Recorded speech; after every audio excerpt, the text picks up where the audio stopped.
so more folks may hop on in the next little bit. As I mentioned, the meeting is going to be recorded. So if you need to go back and watch it later, or you know someone who couldn't join tonight and they're interested, you'll be able to point them to our website. So good evening. I'm Amy Mante. I'm Deputy Director for the Department of Planning. The Director Lafferty, Director Steve Lafferty is here tonight.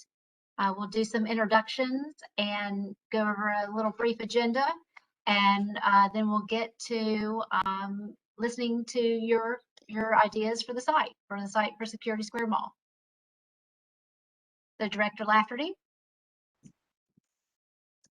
Thank you very much, Amy. I really appreciate the Janet has joined the meeting and to be with so many community members who really care about Security Square Mall and its future.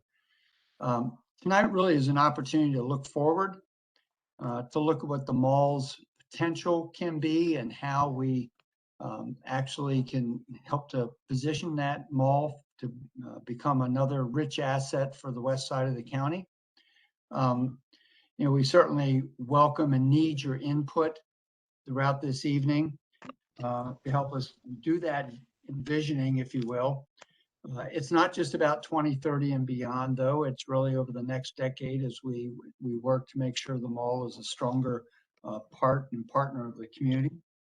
I know many of you have very current concerns about the mall's activities, but tonight we'd really like to ask you to look forward. We do have people from agencies who can help answer some questions, but we hope that what we will take away is elements that help us think about the master plan, because this is really being framed as the county executive has requested in the context of the master plan going forward.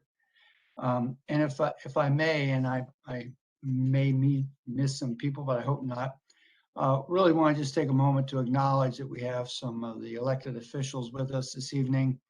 We have Senator Charles Sidnor, delegates Pat Young and Sheila Ruth, council members Julian Jones and Tom Quirk as well. All of them, as you know, are fully engaged in finding strategies to help address the mall's current and future circumstances. So having them being part of tonight is really important to us as we start to strategize with you about what the future may be. So Amy has been leading the master plan process since the beginning, and I'll turn it back over to her now to sort of lead us through this part of the program. So thank you, Amy.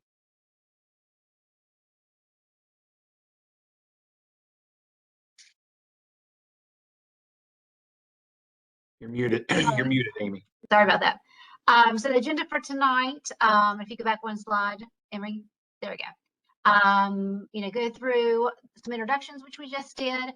I'm going to go through a brief overview of the master plan. I know many of you, we've had such a great turnout on the western side of the county. Many of you have been to some of our master plan meetings, but we don't want to assume that everyone has. So I'm going to go very briefly through a shortened version of what we've been doing with the public this summer. And then we'll talk about the Security Square Mall site a little bit. And then, like I said, we're going to spend the majority of the evening tonight listening to you for your ideas for the future of the site. And I think we already went through the introductions. All right. So just as an overview of the master plan guides the county executive, the county council, and county departments in promoting responsible development in an equitable and environmentally sensitive manner that promotes adequate open space to help secure a sustainable future for the residents of Baltimore County. Master Plan 2030 will have 3 overarching themes, which will be woven like threads throughout every element of the master plan. The first of these is equity. Looking forward, the master plan will provide the framework to ensure that we live up to our future potential. I don't like that look. You watching, Joy?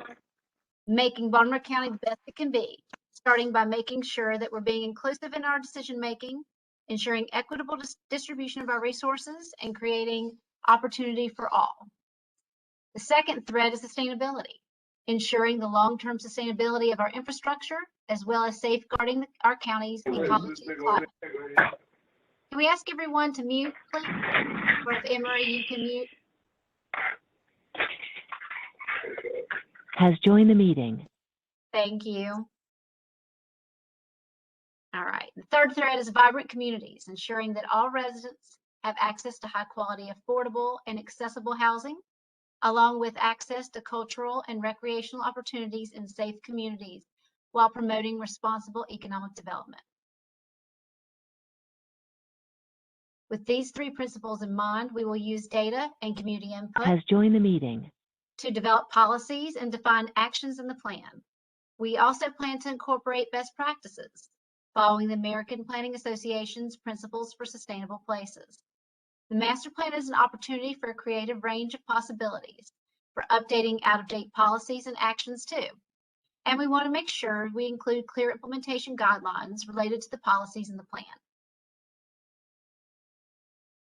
As with all previous master plans, this plan will also cover a wide range of topics or elements. Has joined the meeting.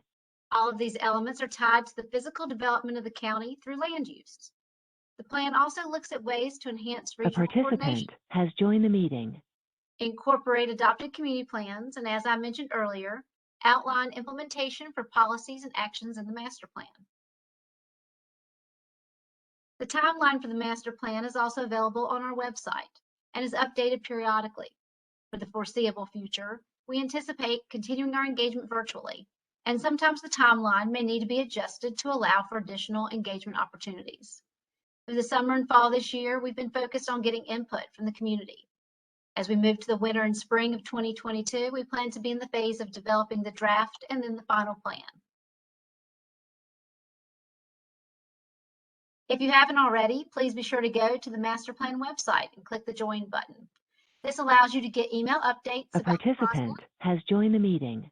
and notifications about upcoming meetings and events.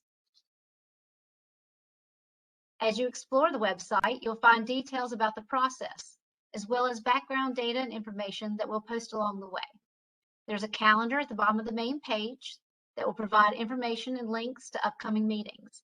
And from time to time, we also post surveys.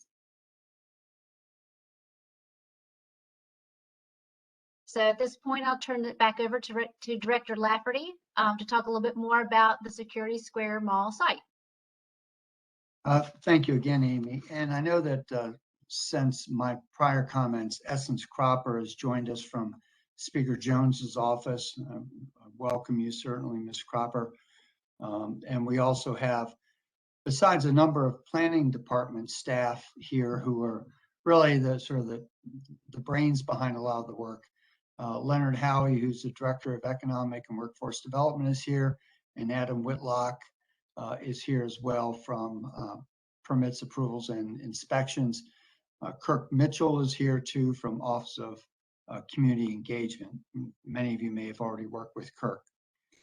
So really the purpose of tonight's bringing you together and asking you to be part of this evening is to really hear your ideas about the future of the mall.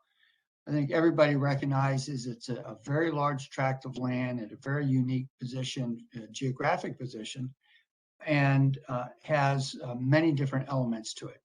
Although at this time, Sears, of course, is closed, and there have been some repurposing of some of the spaces at the mall itself. Next slide, please. But it fits within a larger context, which is within the Northwest Gateway and our efforts at looking at redevelopment in a designation it's called Sustainable Community under the state designation. As you can see on the right-hand side of the slide, Northwest Gateway actually has two different components. One is around the mall and the other really is Liberty Road. Has joined the meeting. From the city line all the way out Liberty Road, almost 8 miles. There are other areas in the county that are also sustainable communities, and you can see that in the upper left-hand corner as we work with communities throughout the county to try and develop strategies for their sustainable and future involvement or future engagement. Next slide, please. So this is the area around the mall that is part of the Sustainable Community Plan. It is, and the opportunity area. This area actually has a different designation as an opportunity zone. Federal government established this zoning classification. Has joined the meeting. Which recognizes not only basically a lower income level, but also, and the mall, of course, doesn't have any income, so it's going to lower the rate, but also provides the opportunity for other investors to come in and look at properties and see what opportunities there may be for such reinvestment while they gain some financial benefit. Next slide, please. The county also has commercial revitalization districts, and many of you may already be involved either in the Security Woodlawn area or on Liberty Road. You can see we have additional designations along the west side of the county, Catonsville, Arbutus, Lansdowne, Windsor Mill, which is a fairly recent addition, as well as the Liberty Road corridor. We have 19 of these designations throughout the county, looking at the commercial corridors and how we can try to strengthen them. Next slide, please. So these are just some of the basic common redevelopment strategies that have been applied throughout the country. There's no one size fits all. There's no one unique opportunity. There can be a mix and match of different strategies, but certainly creating a mixed-use town center as a redevelopment strategy has been tried and applied throughout the country. Moving to single-use redevelopment, whether it's all offices or all residential, or then look at adaptive reuses of vacant buildings, where you could take, for instance, at Security Mall, the vacant Sears building, just as Set the Captives Free Outreach Center repurposed the old Pennies and made it into something that's serving the community. You can look at the mall as it is and add more to it, to the geography, and knowing that there's so much land for basically surface parking at this facility. There may be some other opportunities. And then, of course, one can always look at how do we work with the current property owners to reinvest in the mall and attempt to sort of increase its marketability and also to continue to address the needs of the community. Next slide, please. And as many of you know, and Amy referenced earlier, we have been engaging communities throughout the county really for the last 3 months at least. And during that time held well over 50 community-based meetings and more than 1,000 people participating to get their inputs about what the master plan should have or hold for the county going forward. And these are some of the things that we've heard just about the mall as we've engaged people, particularly on the west side, of course, as they've looked at what they want the mall to be. It's often staying the way it is and helping it flourish. It's redevelop the mall into something that could be bigger and better. A participant has joined the meeting. Excuse me. You know, whether it's really repositioning it so that it competes with other malls where people now currently go to shop. And you can see that there's a variety of ways that the community itself has already turned out and said, this is what we think this mall should be. So tonight, as we turn it back over to you, we want to hear what you think this mall should be in the future. And again, I thank everybody for being here tonight and for everybody's participation. Amy? All right. Next slide. So as we said, we tried to keep the presentation portion of this evening short. You know, the purpose of this community discussion is to hear your ideas for the future of the site. If you've pre-registered to speak, your name will be called. Each speaker can share your ideas for the future of the site, and you'll be given 3 minutes. If you do not wish to speak tonight, or you want to share your thoughts, you can put a written comment in the chat on WebEx. We'll be checking that as well. You can also, Greer has joined the meeting. You can also email us at masterplan@baltimorecounty.md.gov. And I get all those emails, so we will receive those. A if you send something participant there. has left the meeting. So do we want to start by calling the names of Marcia folks Sam. Has who joined the have meeting. pre-registered? Sure. Thank you, Amy. I think I have the list here. Good evening, everyone. My name is Ngone Joe. I am the planner for Randallstown and Woodlawn. I want to apologize in advance if I mispronounce your name. First speaker, we have Denise King. Miss Denise?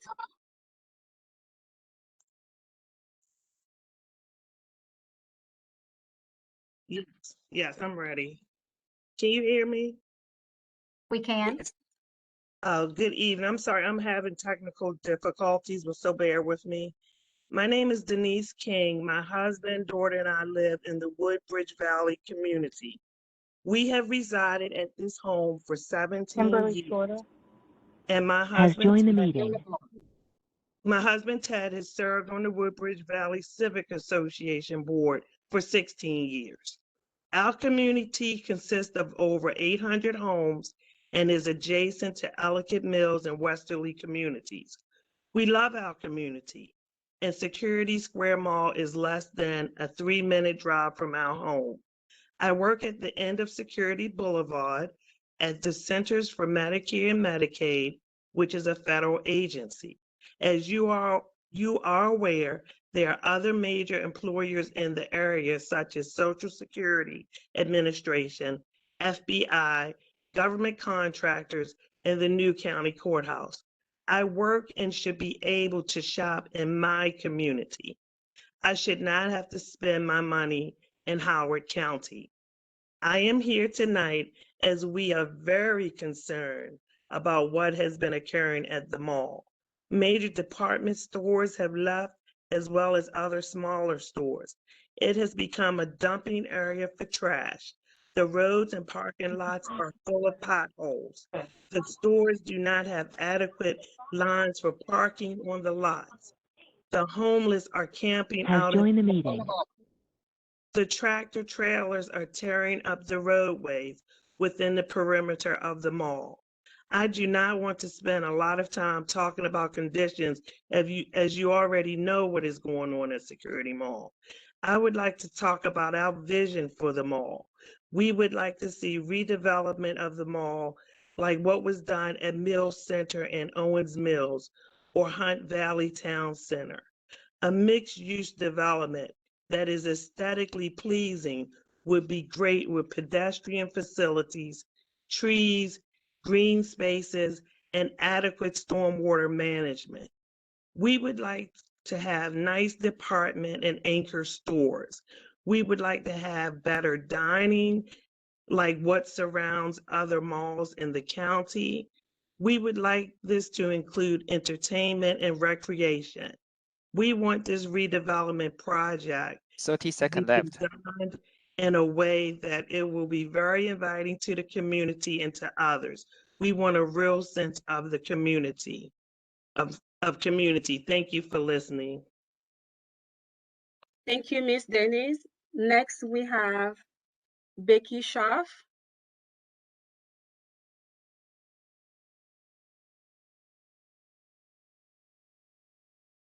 Miss Becky?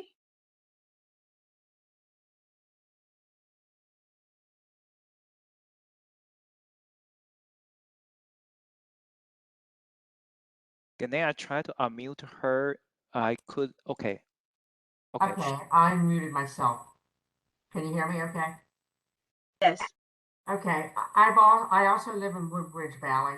I've lived in this area for over 60 years, and I have no use for Security Square Mall. There's just cheap stores, and even Macy's doesn't even compare to the Washington, D.C. Macy's. It's just, they just sell crap.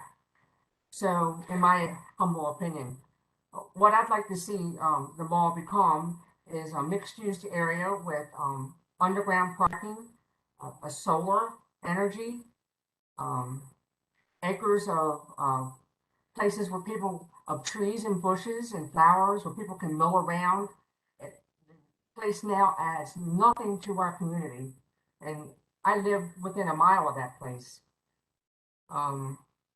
It doesn't make any sense to invest in Southwest Pavilion because it's all green area. And this isn't green, this is perfect. This Security Square Mall and Security Boulevard has so much potential. I'd like to see condominiums, 3 and 5 bedroom condominiums on top of businesses where people can have their grandmother or their parents, their Asian parents live with them instead of, pushing them out to an old age home. Lots of families in this area would like to move from their homes because they're getting older.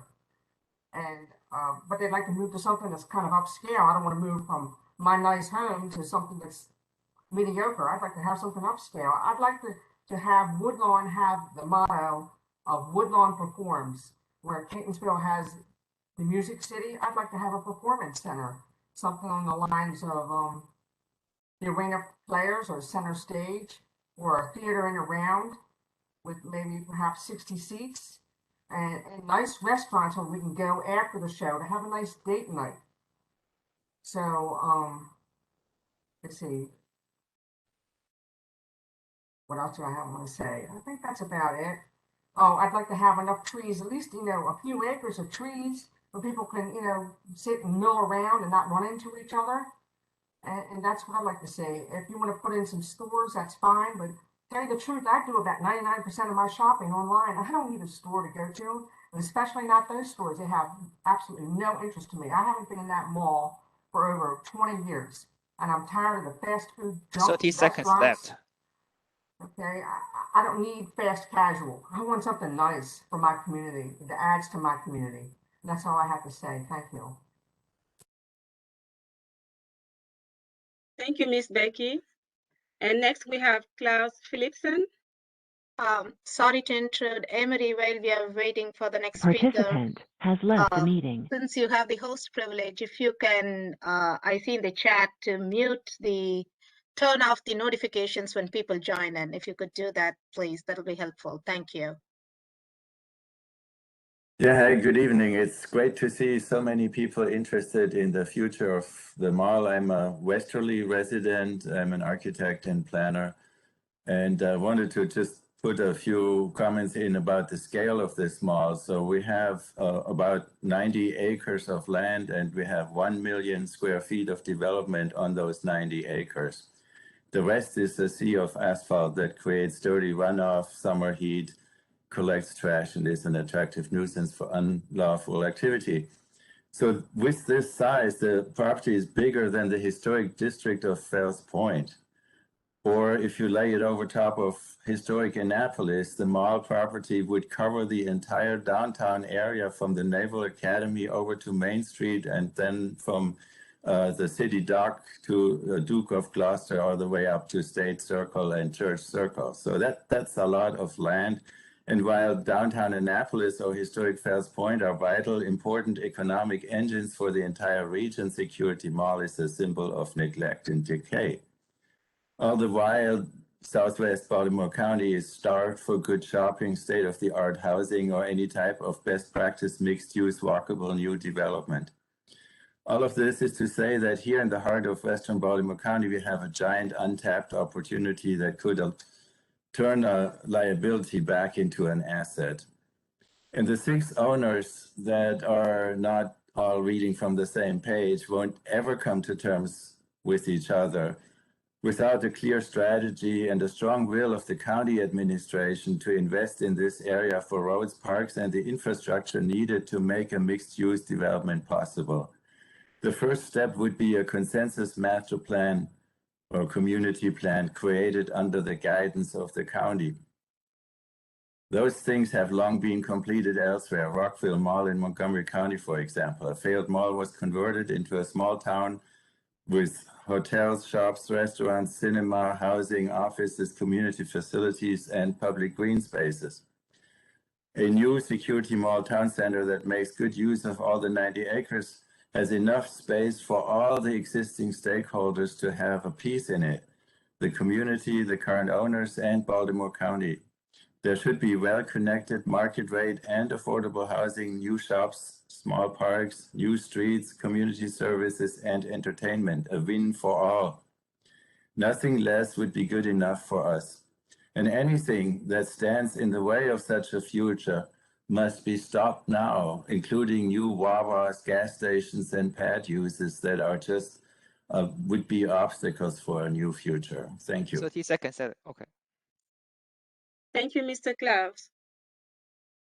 Next, we have Taylor DeVille. Hi, I'm not signed up to speak. I'm sorry. Okay, thank you. Next, Eloise Griffin.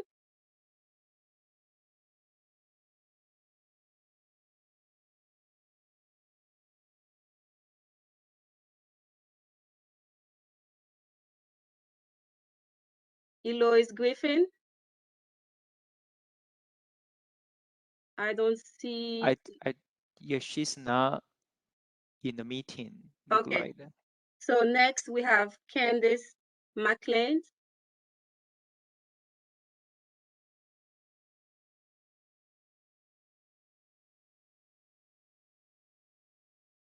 Candice, is Candice part of the participants? Gane, I did not see her. Okay. Next, Rosa Griffin. I think I saw Rosa. Miss Rosa Griffin. I think I saw her too. I'm trying to unmute her. Yeah, I couldn't unmute her. Okay. There you are. Hello. Hello. Wow, I have heard some wonderful ideas here tonight. A whole lot of ideas that I couldn't possibly think of. That Klaus is something else. I love that. And Becky too. But anyway, my name is Rosa Griffin. I moved to Gwen Oak area code, zip code 21207 in 1976. I'm the current president of our neighborhood association, which started in 1995. I was a secretary from 2009 to the current day. And our last president, Carol Watkins, died from COVID, December 2020. We cover 600 homes. And for 45 years, I have watched services to our area dwindle and money go to Randallstown. And now the money doesn't even go to Randallstown. It goes directly to Owens Mills now. The first thing I wanted to talk about is the fact that it seems to be a policy in Baltimore City as well as Baltimore County that when businesses move out, nobody is responsible for doing anything with those buildings. I am so sick and tired of seeing those two buildings right on the front of the mall that are empty, that make the mall look like a ghost town. IHOP and Bennigan's, and which I used to go to them a lot when they were open. And now they're closed, and it's been like a decade and nothing has been done with the property. I would like to see the law changed so that something can be done to force those store owners, restaurant owners, to do something with their property, either tear it down or make another franchise move there. That's one thing. The other thing is that management over at the mall, I heard that there's only one staff member assigned to keep the outdoors of the mall clean. And I would think that they would establish a team of people to keep it clean, get rid of the trash and all of that. The other thing I wanted to talk about was, and somebody mentioned about those yellow boxes that are for clothing donations. I heard somebody say that those things are picked up on a regular basis, but they are not.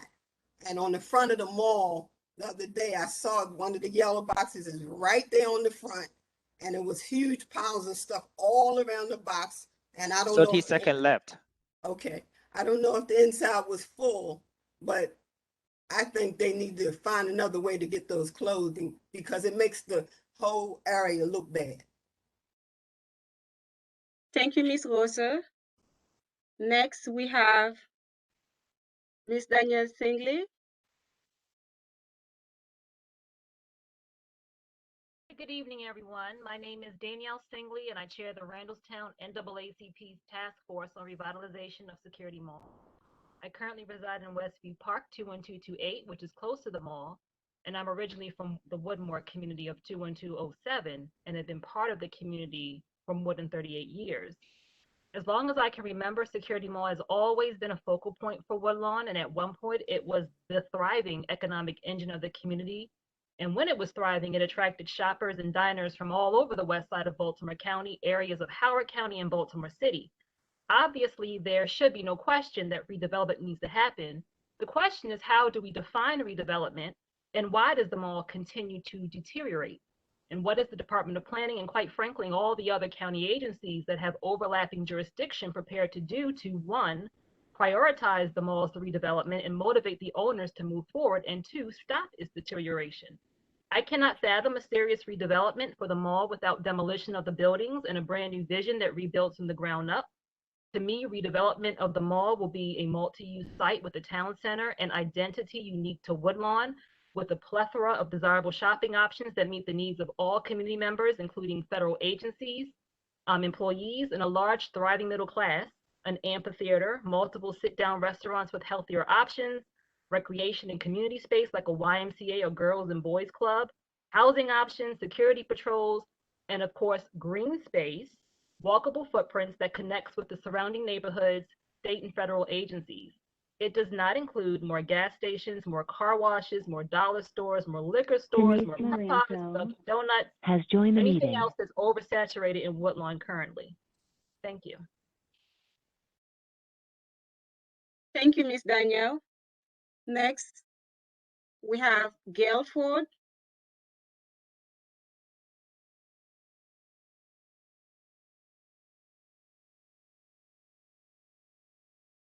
Gail Ford.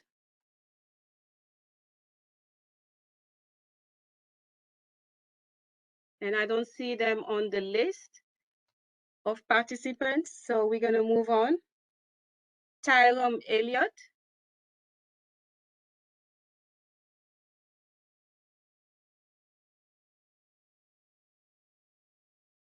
Tyrone Elliott. I don't see them either. Next, we have Sandra Elliott.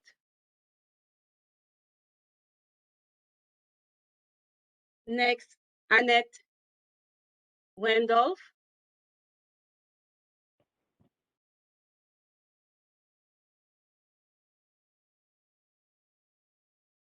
Annette Wendolf. All right, I'm gonna move on. Kimberly Shorter.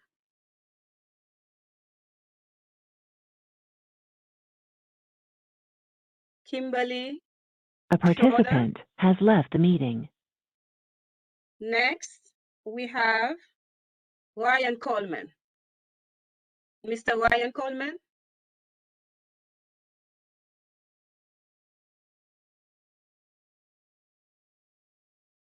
Next, we have Michelle Davis.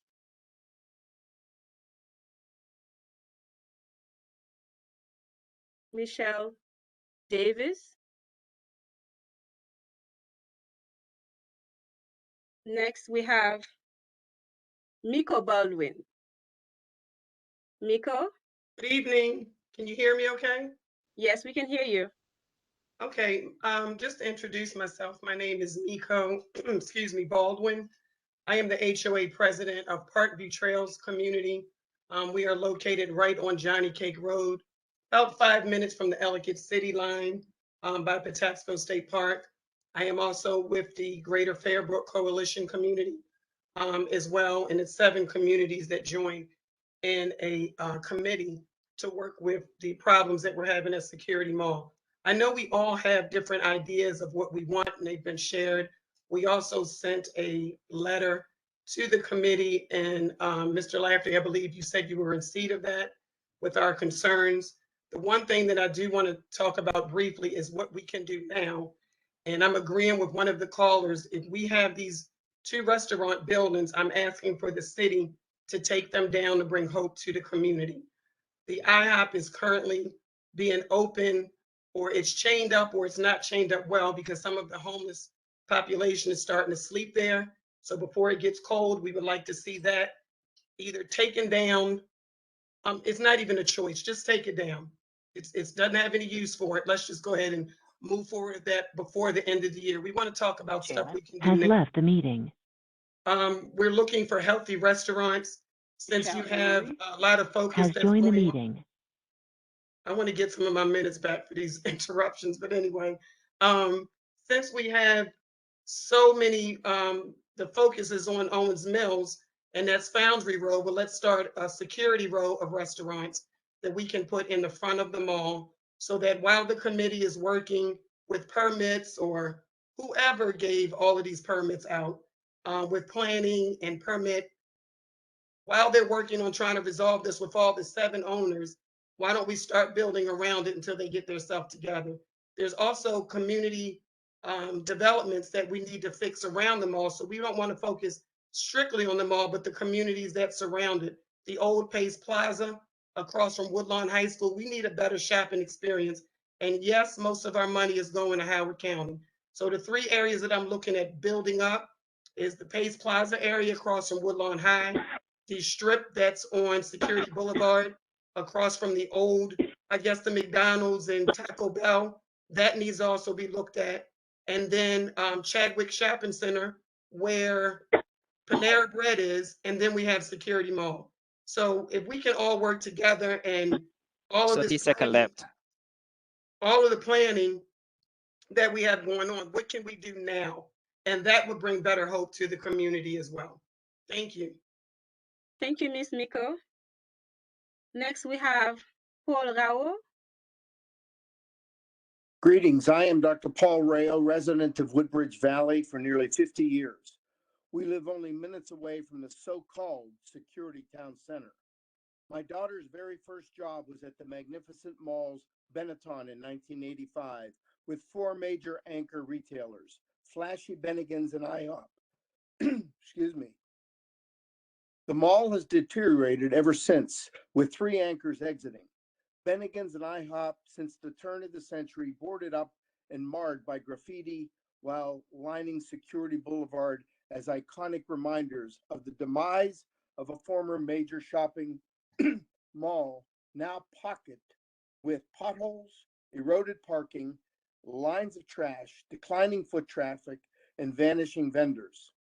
Besides the food court, there are nearly a dozen braiding and barber sites, a dozen jewelers and phone booths, half a dozen sports and shoes and clothing stores, with 6 owners vying to hold on to and not risk cooperation for success. Instead, nothing gets done. What will it take to at least level Bennigan's and IHOP? Now flip to Owens Mills Town Center, a former dying mall which was leveled and reimagined. Costco and Lowe's and a myriad of high-end stores and restaurants now reinvigorated and flush with the county planning board take that Owens Mills script and reimagine a genuine security town center. Has left the meeting. Our Western County community desperately prays for a strategic plan that will celebrate our diversity and wealth, home to CMS and Social Security. The county must step up the security of the mall and adjacent areas, envision a new infrastructure that will actually warrant being called a town center. Let's invest in tomorrow so that future Security Town Center residents will shop and dine with pride instead of traveling to Owens Mills, Columbia Mall, or Under Mills.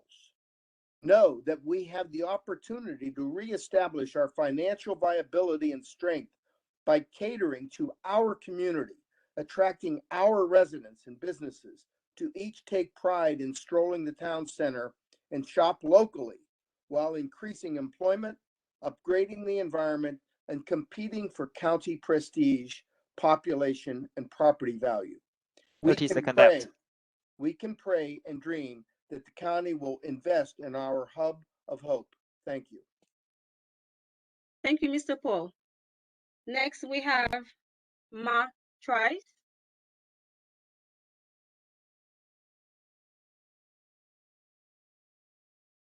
Mark Trice.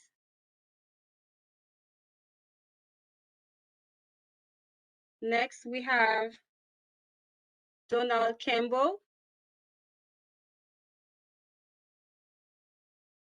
Yes, hello. My name is Donald Campbell. I'm currently the president of the Chadwick Homeowners Improvement Association. That is an echo. Are And you, excuse me, Mr. Donald? yes, Are you connected twice? There is an echo. Are you connected by phone and by computer at the same time? no, I'm just connected through the computer. Okay, because we're having an echo here. Okay, well, I'm only connected through the computer. You look like the two Donald. Yeah, I see two Donald there.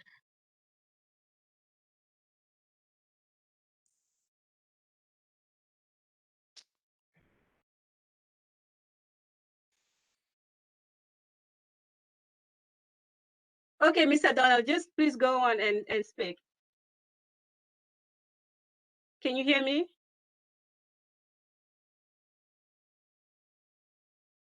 It looks like we lost him. We can come back to him. Next, we have Nicole Smoot is not available, so we're gonna move on to next, Carla Bresson.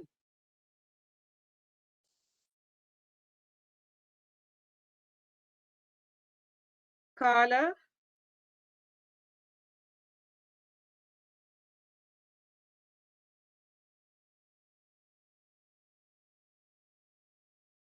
Hello, can you hear me? Yes. Hello? Oh, you can? Hi. Good.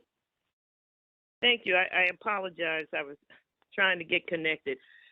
So I'm listening to everyone's wonderful thoughts about Security Mall. I have been in the Woodbridge Valley area for 22 years, and I too can attest to the downfall of Security Mall.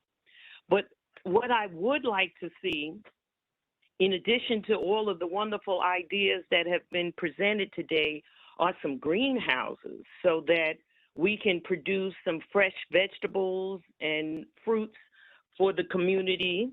Would love to see the park-like setting, bike paths for further enjoyment, like the idea of the senior housing and some affordable housing. But I too am concerned with the landlords that are, or the owners that are keeping us at hostage in trying to develop Security Mall. But what I have learned is that Maryland is one of 7 states that allows the use of eminent domain for economic development purposes. So I think at this point in time, the county, Baltimore County, should just go in, take the property from the owners and say, look, we are redeveloping it. And the justification is that we're going to be able to increase tax revenue for the community, and you're not doing anything with it. So I think that with some persistence from the community, because we all want the same thing, we want a new security town center for us all to thrive, because this all affects our real estate as well. We want to make sure that we continue, that our property continues to increase, just like Owings Mills, just like Howard County, and just like all the other areas around us. So I think if we're persistent, and I think if we introduce the idea of eminent domain, that will at least start the conversation. Thank you. Michelle Emery has left the meeting. Thank you, Ms. Carla. Next, we have Margaret Lloyd.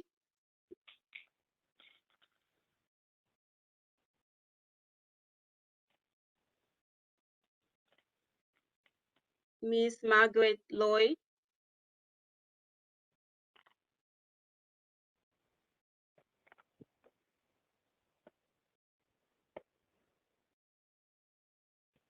Okay, I'm going to move on. Mr. Paul Dongara.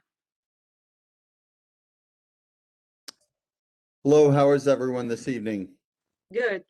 Good. My name's Paul Dungera. I'm actually a candidate for Baltimore County Council. I've been a land use activist in District 1 for golly gee over about 12 years, and I cannot say thank you enough to everyone who has joined in this meeting to add their voice to this most important issue.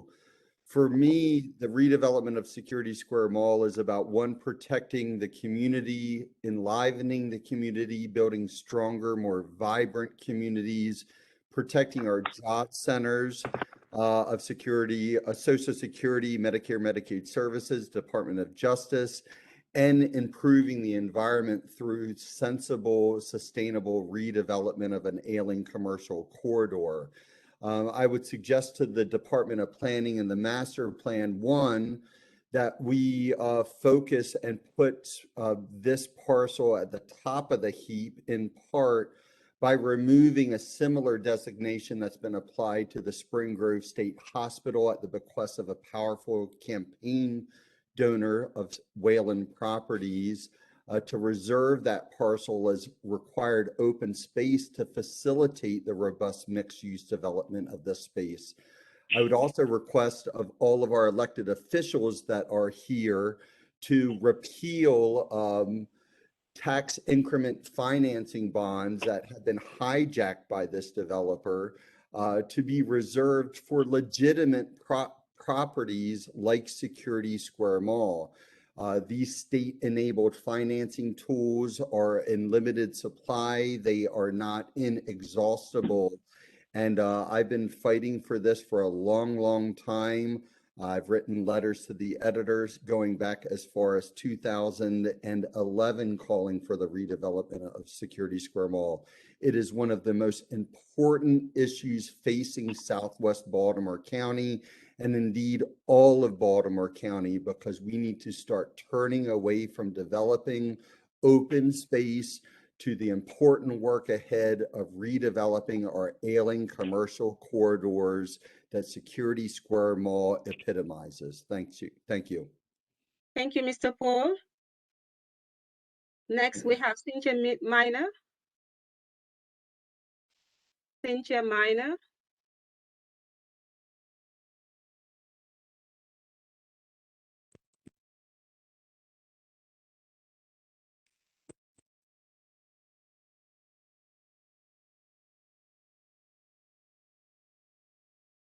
Okay, I'm going to move on. Next, we have Martha Nathanson.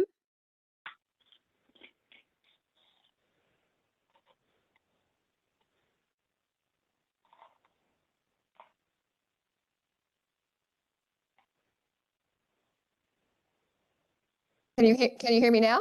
Yes, we can. Thank you so much. It's great to be here. Thanks so much for having this and for inviting us all to speak. I'm here on behalf of Northwest Hospital, which, as most of you know, is located in Randallstown, and we are but one exit on the Beltway away from Woodlawn, and Woodlawn and the security area is part of our general service area. I would imagine that many of you have had experiences at Northwest, been patients there, have family members that are patients there. This is our primary service area, and we are pleased to be part of this discussion around redevelopment. Many of our employees also live in the Woodlawn and Gwynn Oak and security areas. So it's really important for us to have those communities revitalized and have our employees live in communities that are highly functional.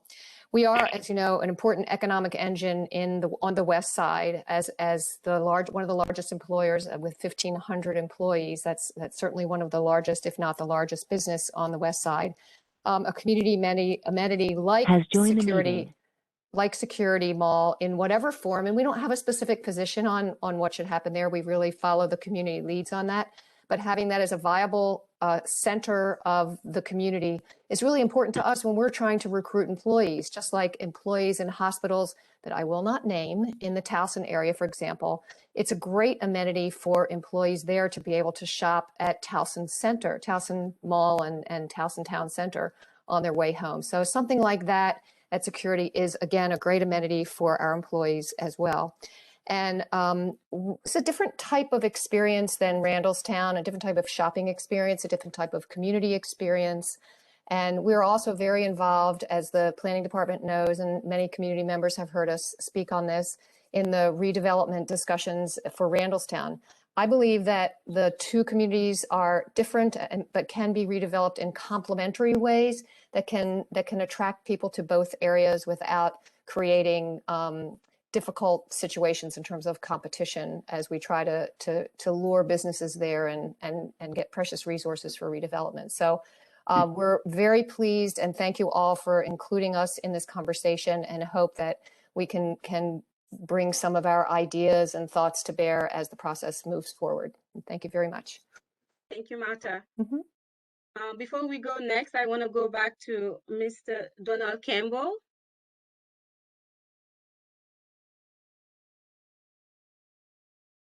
Yes, how are you? Good, how are you? Okay, this is a whole lot better. Like I said, I'm the president of the Chadwick Homeowners Improvement Association, and I'm just going to piggyback some things that Ms. Miko Baldwin has stated, because she is one association that's part of the Greater Fairbrook Coalition. What it is that we believe that the area is ripe for economic development and growth.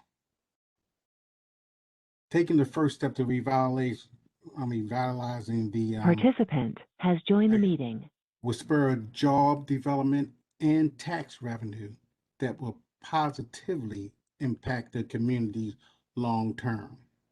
The growing number of federal workers and contractors who are returning to work. A participant has left the meeting. Their money in our area if there were more restaurants and retail options that they could patronize during the workday.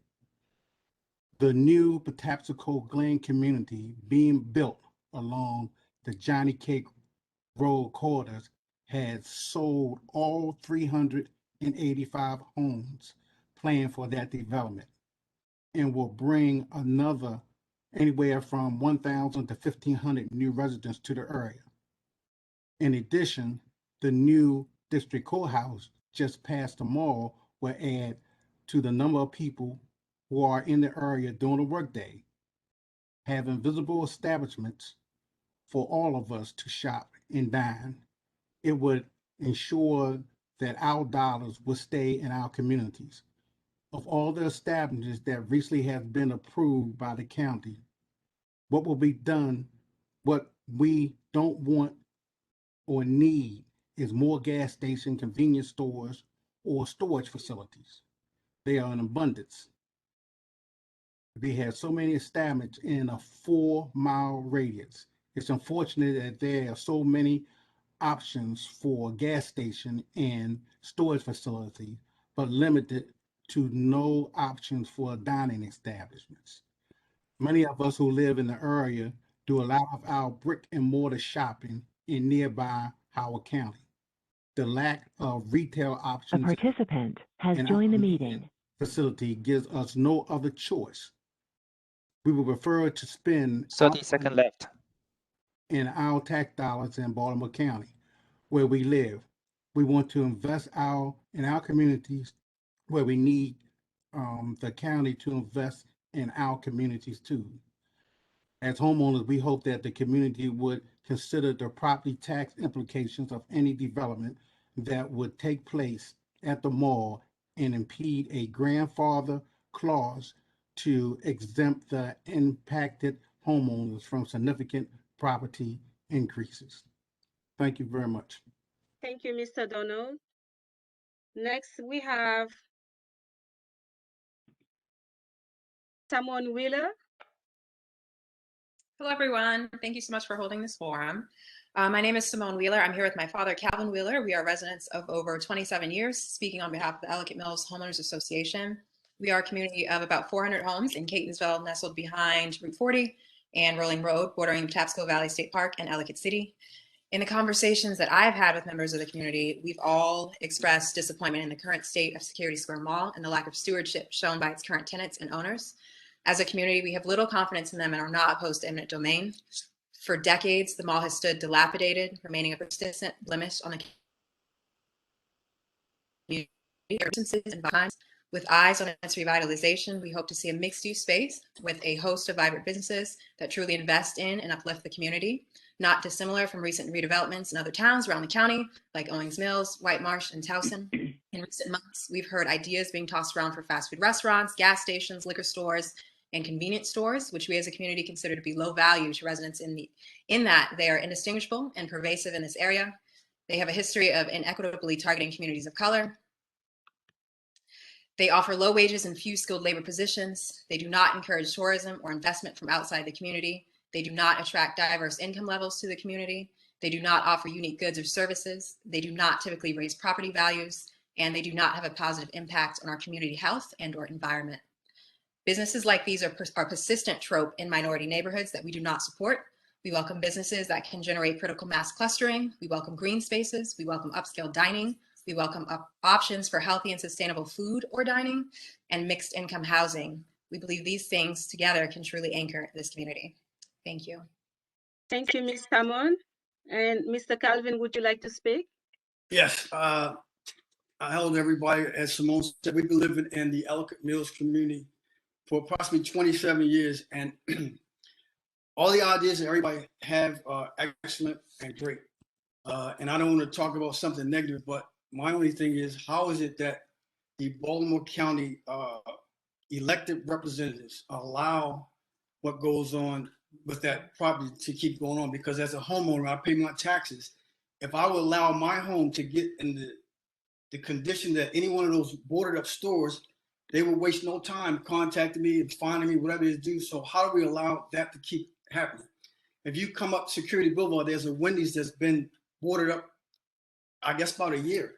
Why aren't we doing something with that? I mean, we need to revitalize the community, make it look affordable as well as acceptable, have people coming to get diverse folks to the community. But we can't do it if they're allowing these people in the process of redevelopment just do whatever they want. I mean, why can't we hold these folks accountable while we redeveloping this community?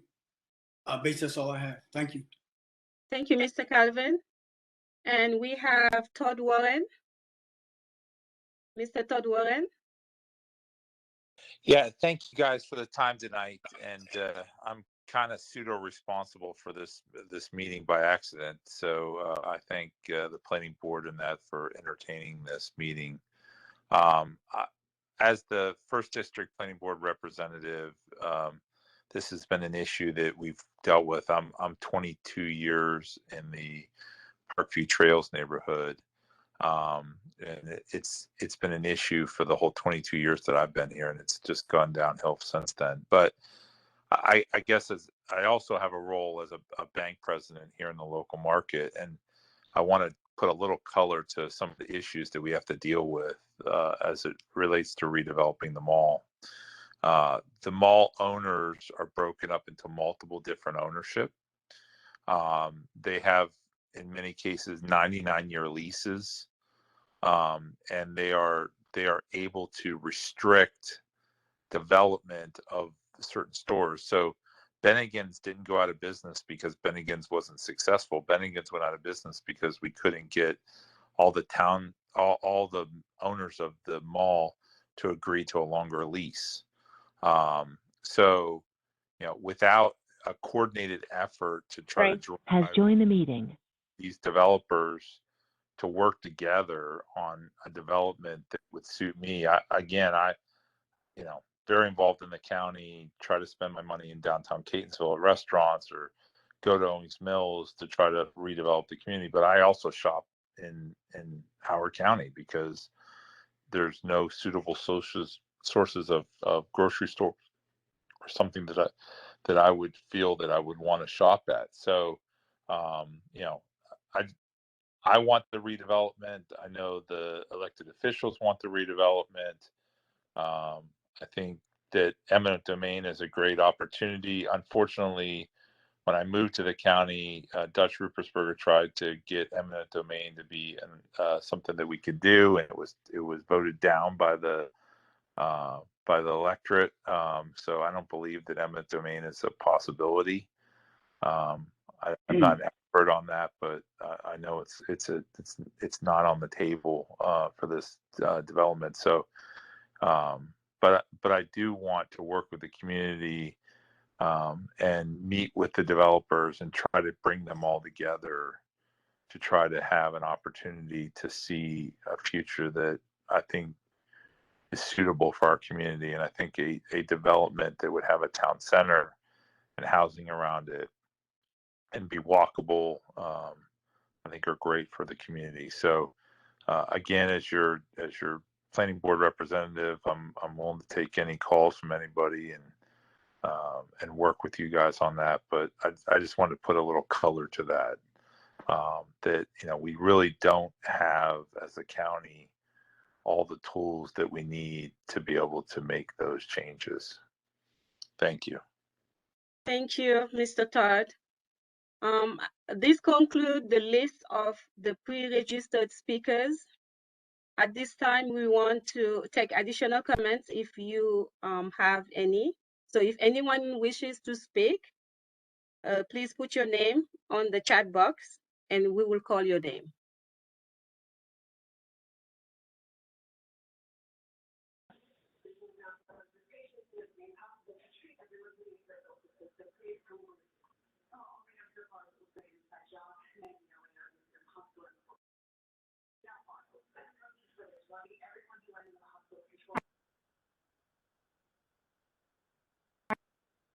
Looks like we have some folks in the chat who want to speak.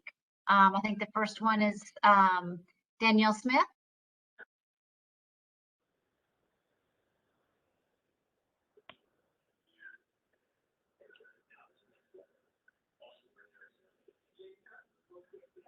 Hello, good evening. Good evening. Can you hear me? Okay, so first of all, my name is Danielle Smith, and I've lived in Baltimore County for over 35 years, and I am a representative in Baltimore County in the 10th District. And what I want to say is this is what happens when you actually have a seat at the table and when people allow you to be a part of the decision-making process. And so when someone just says something about, how did this happen? Because I've always wondered why was Bennigan's and IHOP able or allowed to be there and be vacant. And, all of this depreciates the values of our homes. And like someone mentioned, the stores that are in the area, CMS, Social Security Administration, and everyone and a lot of these communities, we are all professionals. And so the fact that this has been able to go on so long and look like this, but I am so ecstatic and my heart is filled just sitting here, hearing the testimonies and hearing everything that myself and a lot of others agree that need to happen in our communities. So I just want to say thank you for being a part of the decision-making process. Thank you for letting them know what your issues and concerns are, and make sure that you are always part of these committees, these commissions, and these hearings to get your message out, because after all, we all work for you. You are our employers. So thank you. Thank you, Ms. Danielle. Sorry, I missed somebody earlier on. I didn't know if you saw that. Yes. And Angelica.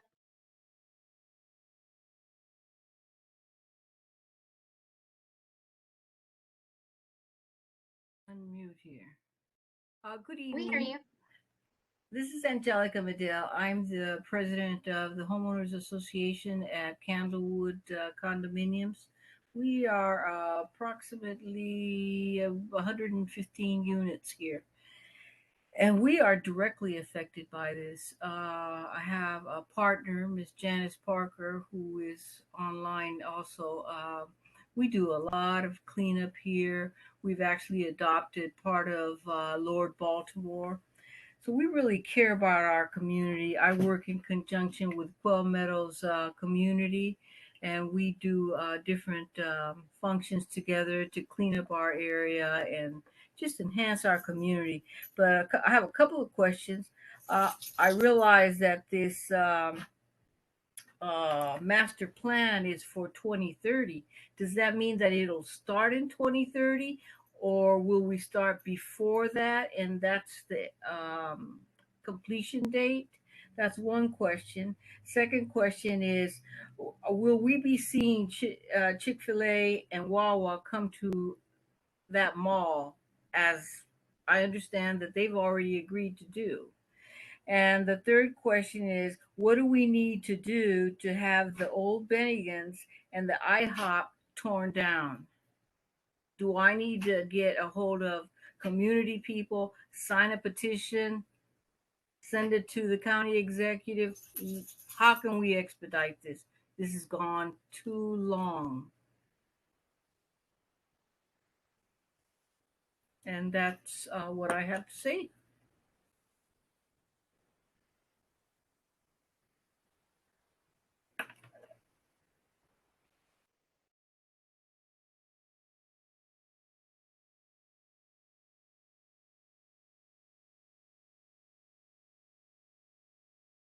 All right, do we want to call the next person?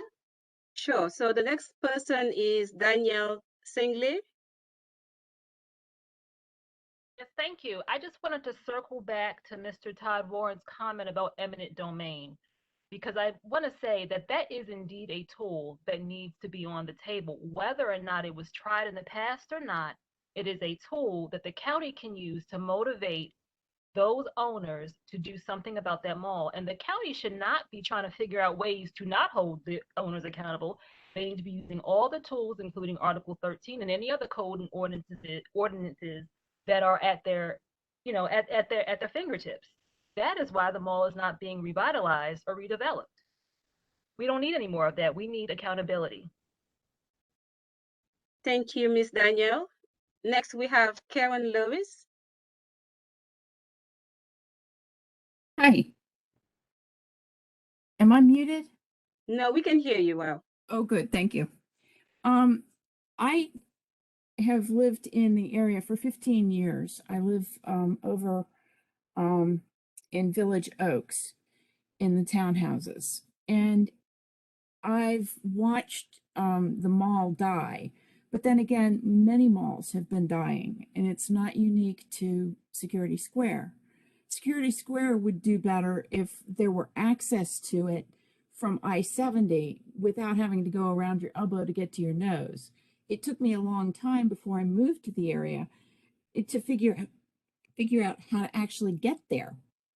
And so we're losing the opportunity to have people come from that direction.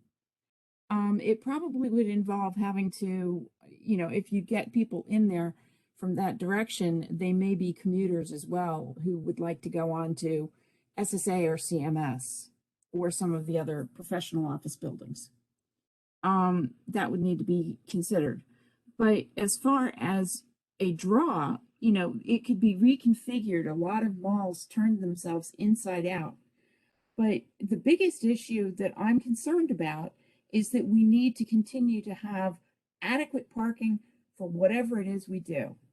Because there are so many of these places. I don't go to Chipotle. I love Chipotle food. I do not go to Chipotle because it is such a pain in the neck for the parking. You have to have it so that you can drive to it, because we don't all live right next door. And it would be good to have a mix of high-end as well as reasonably priced food available. Because I know even the professionals who work in the buildings in the area still consider, pinching pennies. And it's nice to have both. So in that regard, it would be mixed use. But, if we could get like a higher end version of Walmart, i.e. Target or something, to come, that would be good. They don't have to occupy this space the way it's configured, but something needs to occur. A lot of people just don't like going inside buildings. 30 seconds left. They just don't like going inside buildings, but we have to be able to park. Thank you, Ms. Karen. Next, we have Cleve Bodley. Yes, good evening, everyone. My name is Cleve Wardley. I'm president of HL Homeowners Association, Stonegate at Patapsco. And yes, it's a wonderful meeting. Everybody has very good points. And I'll make mine short because everybody's pretty much answered just about everything that I wanted to say. But living at Stonegate Patapsco for 22 years, or 20 years, and also being a retired employee from Baltimore County School System over 33 years, we would come up to the mall and where it was happy hour, whatever. But yes, it was thriving. Everything was great. But again, everything has deteriorated. So just to make a long story short, basically we have to start with the foundation. It's just like they're building these homes over here across from us. They have to start with the sewage, the foundation.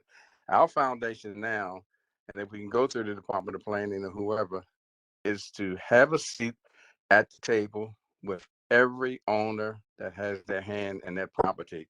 And being that we're with the federal coalition and all the communities like Mr. Campbell was saying, and whoever else, be at that table. But, we have to start there. We have to get some type of action going to get those owners together so we can be at the table with them and start from there. Other than that, we're just going to be having meeting after meeting after meeting. So if that's possible, if we can do that as soon as possible, I'd like to see that get done. Again, as soon as possible, get each and every owner that has their hands in their property and have the communities, the leaders of the communities, to be at the table with them. And like Miko was saying, we need to do this as soon as possible. Thank you for the opportunity to speak. Thank you, Mr. Cleve. Next, we have Miss Jennifer Cup. Hi, thank you, everyone. And I know this isn't going to be answered here. It's going to take some time to answer this particular question. As presented on the call today, you've had people, I think the longest term was at least 35 years, people who've been on the call for 35 years. And we also thankfully have a good number of elected officials on this call. Unfortunately, and I'm a federal government employee and there's several of us on the call, we understand that priorities is as long-lived as the elected official is in office. And so it would be really nice to kind of have a truly comprehensive sort of, what does year one of this look like? What can we do in year one? What can we do in year two? What can we do in year 5 to get to this 2030 plan? Lots of good ideas on the table, lots of discussion about what we can and can't do because of the different store owners and property owners and things of that nature. But there's things that can be done that don't require all those things to sort of enforce things to happen. And so it'd be really nice to get a comprehensive list of sort of what is year 1, what is year 2, what is year 5 to get to this 2030 plan regarding Security Mall, and start seeing those things come across the email. I know Danielle and her team has made a very effective effort of the communities putting in citation requests and things like that. And I understand it's always going to be driven by the community, but there's going to be a certain point where our efforts are going to dwindle because there's only so many of these meetings we can do before we see something. I commend those who have been around to see the lifetime of this and see it dwindle. But we're at a stage in life where people aren't going to wait around and stick around like in the past. So if it's important, it needs to become important. And I'll leave it at that. Thank you, Ms. Jennifer. Next, we have Aletia McCaskill.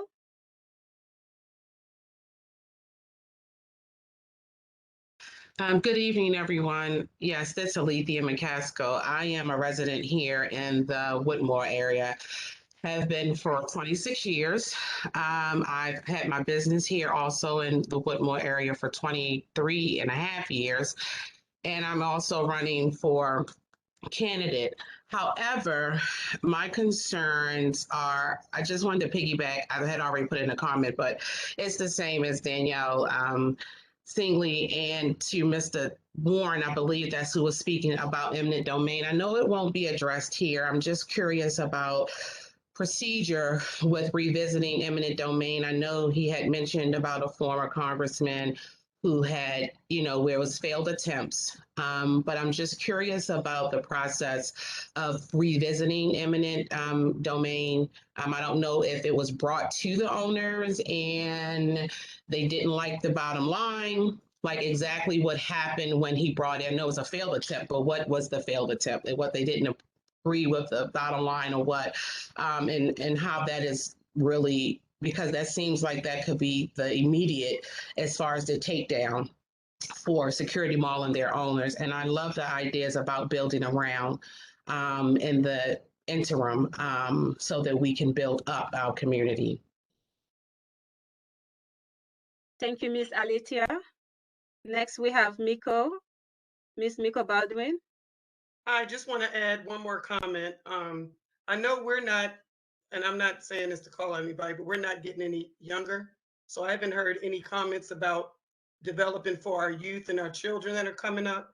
So I know that Catonsville Community College, maybe I'm making myself, I don't know what they call it now, but I know that they have different campuses. I read something about Coppin State trying to have a partnership with the mall, and I don't agree with that. I agree with using Catonsville. They have a Randallstown location. They have an Owens Mills location. We don't have anything in the Woodlawn area for our students at Woodlawn High and all of the other schools coming up. So if we want to add a location for our kids and better our schools, that would be better as well, because our schools aren't doing good in the area. Second, I would like to see our area treated like Washington, D.C.'s government district. We are in a government district, so we should have retail and shopping, restaurants, meeting areas, and things as well. So we are developing, everyone is saying what I want, but we also need to think about the future that's coming behind us. We need to get some ideas from our youth as well. That's the only thing I had. Thank you. Thank you, Ms. Miko. Seems like next is Dana Tyson. Yes, thank you so much for your time tonight. I just want to keep this as short as possible. I do agree with all the suggestions that were on the line. The only thing I really have to comment on is I just would like to really get rid of the set the captives free and the North American Trade School. I just would like to, put those in another location and, add more restaurants and more activities for the youth like everyone else was saying. Thank you. Thank you, Ms. Dana. I'm looking for the next speaker.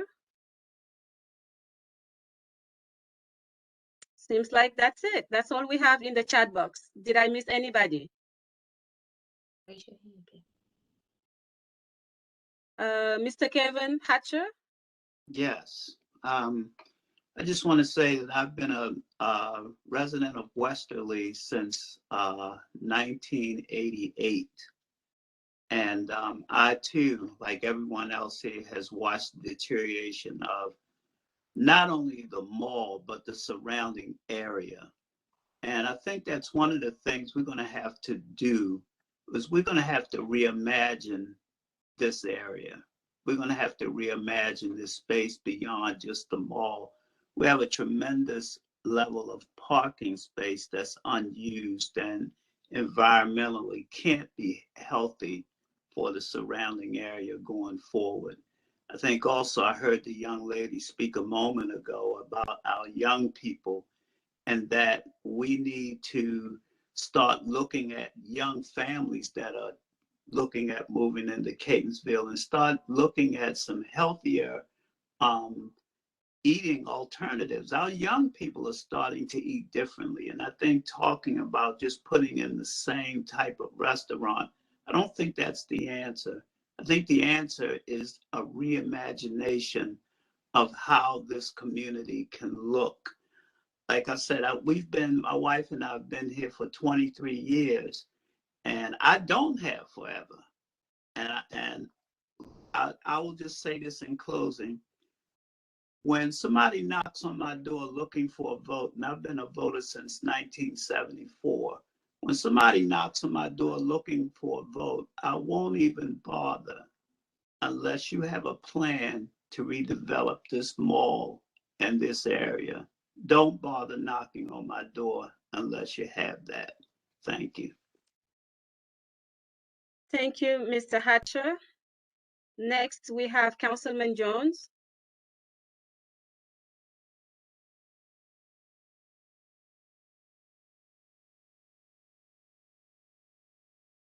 Councilman Jones? Yes. Yes. Are you, can you see me? I can hear you. Okay, And I can great. see you now.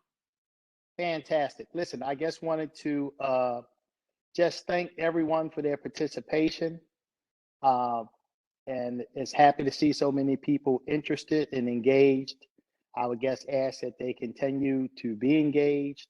And we're certainly doing everything we can do to move this project along. I work very closely with Councilman Quirk, and we work together on a number of issues, and this is one. So just want to thank everybody for their participation. And as always, Gonay, thank you for all your hard work and efforts in making our community better. Thank you. Thank you, Councilman. Sure. If I could follow Chairman Jones just really briefly, and also just echo Chairman Jones' comments. I mean, one thing I think we're all hearing is a lot of passion from the community to get something done. Obviously, at Security Square Mall, been years and years and stops and starts. And quite candidly, I think major issue that really set back Security Square Mall was when Larry Hogan killed off the money for the Red Line, because there's so much potential and opportunity at that very moment in time. And when the Red Line went down because Hogan pulled the money for it, you could almost feel like the bubble burst, and a lot of the interest in economics of it really took second stage. And then all of a sudden we had all these lawsuits with the owners fighting each other.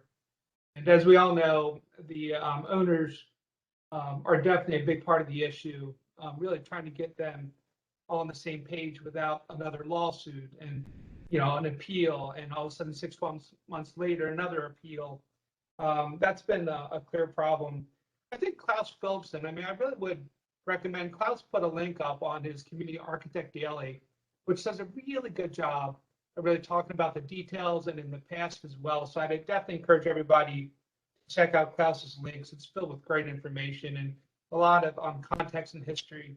And as far as eminent domain, that is something that definitely would have to come from the state. That would require state legislation.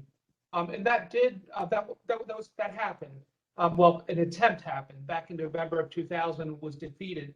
70% of Baltimore County voters voted against it, only 30% for it. Dutch Ruppersberger tried to make that happen so we could take some of these properties, eminent domain, and really repurpose them and redevelop them. And unfortunately, Senate Bill 509 is called. You can research it and look at it. Unfortunately, it didn't pass. It was pretty soundly defeated. And we've also had our attorneys look at that as well. Our county attorney, Tom Bostwick, also looked at that from a legal perspective. And so for eminent domain to work, we'd have to go back to the state, Delegate Sheila Ruth, Delegate Pat Young, State Senator Charles Sidner, all of them would have to have this legislation that would help the county have powers of eminent domain, because that has to come from the state. And that's not, saying they have to do it. I'm just saying that's a countywide effort that would require a lot of work and effort. But I did want to just thank everybody. I think it was Klaus also that pointed out, and several others, does it make sense to kind of piecemeal this? Does it make sense to have a Wawa go in or a gas station go in without really making sure the bigger picture happens first? I think that's a really good point and something the community needs to engage in. But I did want to thank the NAACP. I want to thank Danielle. I want to thank Margaret Stokes in my office. The county executive office has been great. The planning office, Steve Lafferty, really has ramped up on this issue a lot.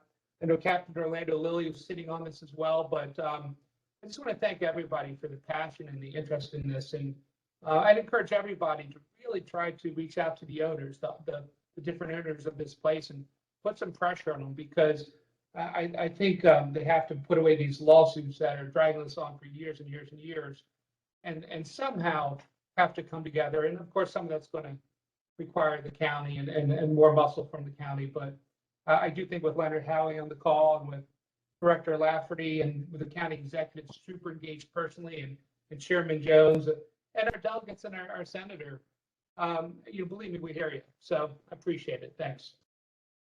You know, if I could, Councilman Quirk, I appreciate your comments. I just wanted to add one thing. You know, even if, and right now that's a long shot, even if we were somehow able to somehow use eminent domain, it doesn't mean we get it for free. We will still have to pay for that mall. And, you know, that's a whole issue in and of itself when you're talking about Baltimore County taxpayers buying the mall. We pay for schools and roads and libraries. But anyway, enough of that. Thank you. Thank you, Councilman Cook. Thank you, Councilman Jones. And last but not least, we have a question from Simon Wheeler. Yeah, this is Calvin Will again, and I don't want to beat a dead horses get to death here, and I want to respond to what the councilman just said, I guess, about purchasing the mall. It would be at market value, which is probably not much value now, I would think. I'm not really sure. I don't have the details of that. But what I wanted to ask all of the county officials and elected officials on this call, are business owners subject to code enforcement as homeowners? I just don't get it. And again, I don't want to beat this up. I'm just thinking I wouldn't be allowed to do what they're doing without, it wouldn't take much for the county to come here and start hassling me. So I'm trying to figure out how we allow business owners, are we just that business friendly from the government agency that we allow this to go on and nobody says anything? It's mind boggling to me. And again, I don't want to be a negative force here. I just don't understand.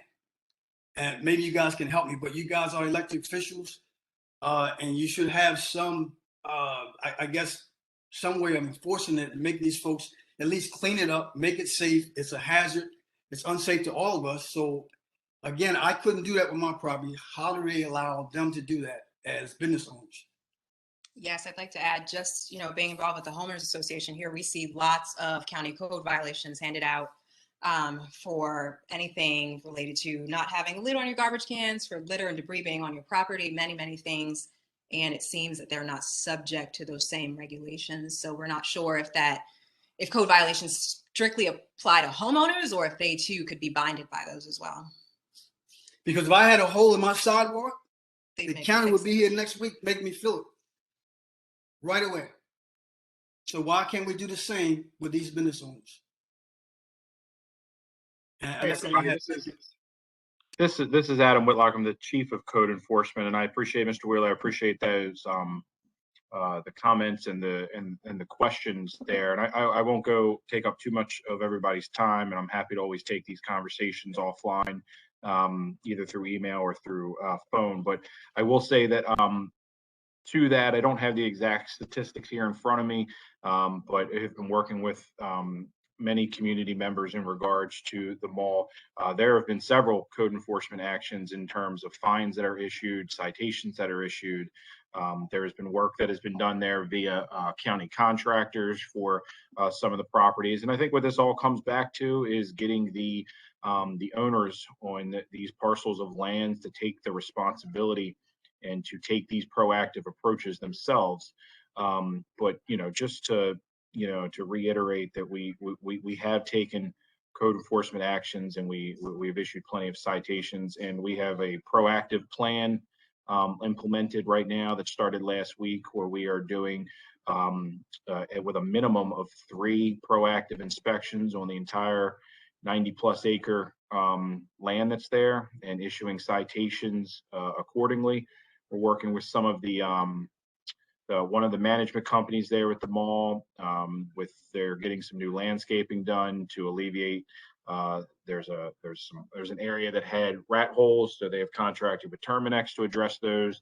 They're having the area ripped up to do different landscaping, so there's no low-lying vegetation for rats to kind of burrow under. And again, I won't take up too much of everybody's time with all that. Again, I'm happy to discuss offline, but please know that code enforcement is very active and involved and looking for new techniques and new ways to enforce these codes. And so I just wanted to touch on that, but I appreciate your comments and questions there. Thank you. Okay, Amy, I'm gonna turn it to you at this time. All right, thank you. So Emery, if you'll pull up the slide, I just wanted to thank everyone who attended tonight from the community and for joining us and providing your ideas. You can always email to us if you've got ideas or you've got questions. Like I said, I check that. So I'll be looking for those. You can email it to masterplan@baltimorecounty.md.gov. You can always email us directly. If you've worked with Ganae, she'll pass it along to us, or Josephine, to Director Lafferty or myself. And I don't know if the director has any closing remarks that he would like to make, but that is all from me.